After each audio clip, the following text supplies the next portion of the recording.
হে মিষ্টি বন্ধুরা, আজ করলাম ইলিশ মাছ ভাপা। তোমরা কেমন করে করো ইলিশ মাছ ভাপা আমাকে জানিও তো। আমি ঠিক এরকম করে করি, সর্ষে দিই এবং লঙ্কা দিই, তার মধ্যে ভালো করে বেটে সর্ষের তেল একটু ওপর দিয়ে এই রকম ধরনের লুক আসে দেখতে। তো হ্যালো গাইস, কেমন আছো তোমরা সবাই? আশা করছি ভীষণ ভালো আছো।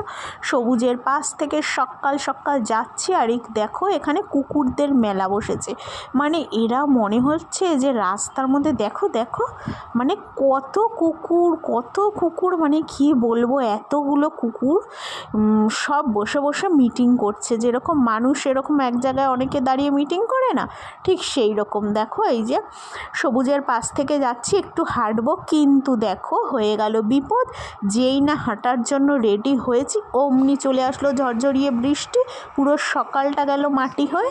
তো কি করব, একটুখানি বৃষ্টি থামার পরে আমরা বেরিয়ে একটু হেঁটে চলে এসেছি চায়ের দোকানে। চা খেয়ে সোজা যাব মাছের দোকানে মাছ কিনতে। ভিডিওটা তোমরা দেখতে থাকো, কি মাছ নিলাম এবং কীরকম দাম চাইছে সব তোমাদের সাথে শেয়ার করব। তো দেখতে থাকো ভিডিওটা।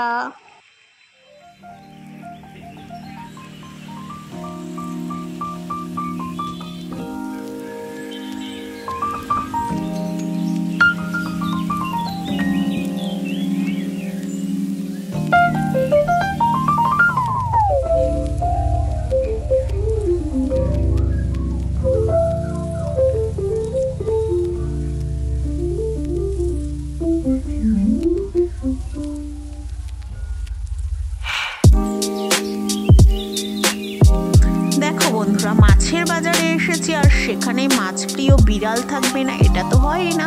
তো দেখো এই ছোট্ট মিনি বিড়ালটা সেখানে ম্যাও ম্যাও করছিল, কি কিউট, ওই জন্য একটু ভিডিও করলাম।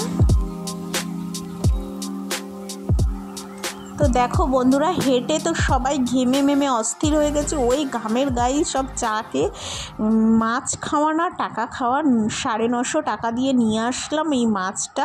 1200 টাকা কেজি ইলিশ মাছ খেলাম না কি খেলাম জানি না, তবে মাছটা ভীষণ স্বাদ ছিল।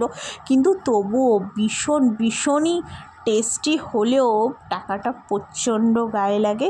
তো তোমাদের ইলিশ মাছ কেমন লাগে বন্ধুরা অবশ্যই জানি। আর ডিমওয়ালা ইলিশ মাছ হলে তো কোনো কথাই নেই।